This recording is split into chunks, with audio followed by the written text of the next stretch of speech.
Hi, I'm David Stein of Money for the Rest of Us, and this video is on how to know whether the economy is actually crashing. Now, I've been on YouTube for over a decade. I have podcasted for over a decade.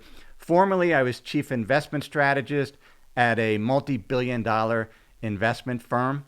My job is to understand what is going on with real time with the economy and financial markets. I do that on Asset Camp, our software for financial advisors, and on Money for the Rest of Us for individual investors. Here's the thing about YouTube. Fear-mongering pays the bills. If somebody's trying to build a channel and repeatedly predicts market crashes, economic crashes, that garners views. You should avoid those channels. In this video, I want to teach you how to know whether the economy is going to crash. Are there warning signs? And there's just a simple analysis that you can do. It's called PMI business surveys. They're released every month by S&P and ISM. They do press releases. It's free, and you can see if the early warning signs of an economic recession or even crash are there. And they're not right now. Let's take a look at the latest flash PMI data by S&P. So by flash, it means that it's preliminary data. They don't have all of the survey responses, but most of them. And they just released one a few days ago for the US. Let's take a look at it. Here's the S&P Global US Flash PMI. The composite PMI, which includes manufacturing and service-based businesses, is at 53.6. Yes, it's at a 3-month low, but here's how PMI business surveys work. So they're asking businesses all around the country, all around the world, how's business? What are your hiring plans? What about orders in terms of your production plans? Are you getting more orders?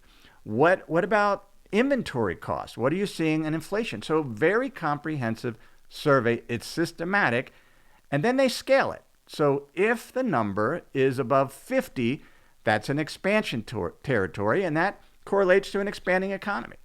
If it's below 50, that's contraction, which means the risk of a recession is increasing. So if we go back to the flash PMI, it's at 53.6. So it is in expansion territory.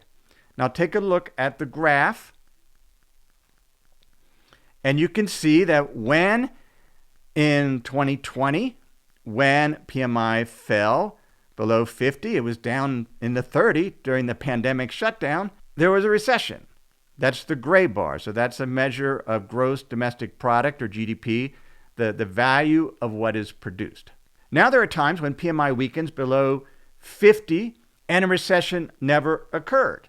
We can see that in 2022 and 2023. And so it's not foolproof. But if there's going to be a recession, we should at least see PMI data below 50, if not lower. And this has been a very consistent measure. Now, that was the US. We can also look at it globally. This is the JP Morgan Global Composite PMI. So this is businesses all around the world. The latest composite includes manufacturing and services, is at 52.9. It's in expansion territory. If we look at the chart, we can see that when PMI is above 50, generally the economy, the orange bar, the measure of global GDP, has grown. And right now, global composite PMI is consistent with about 3% GDP growth. Now, on YouTube, another big fear that's often propagated is there is going to be a housing crash. And if we look at the actual data, here are U.S. new home sales. They jumped to a 3.5-year high last month. Now, that was probably overstated, but that's not a crash. We can look at the home price index by S&P. You can see the big run-up in home prices after 2020, the pandemic. And then as we look over the last 5 years, you can see the growth it's not growing as quickly, and there's times when home prices dip as they have last month. But when we think about home prices in the U.S., we need to understand the underlying trends. Yes, mortgage rates are high, and that has made housing more difficult to afford for new home buyers and existing home buyers.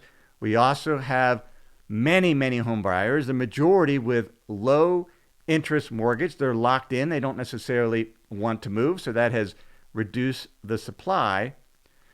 But the underlying trend is there aren't enough housing units in the U.S. Builders didn't build enough houses and apartments coming out of the housing crash in 2008 that didn't really bottom in terms of a price level till 2011.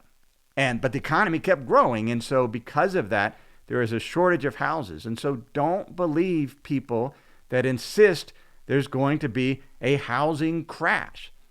Home prices fluctuate. They can go down, but it also depends on where you live locally. And builders are working to build more houses, and municipalities and states are making changes to the code, the zoning codes, to encourage more building.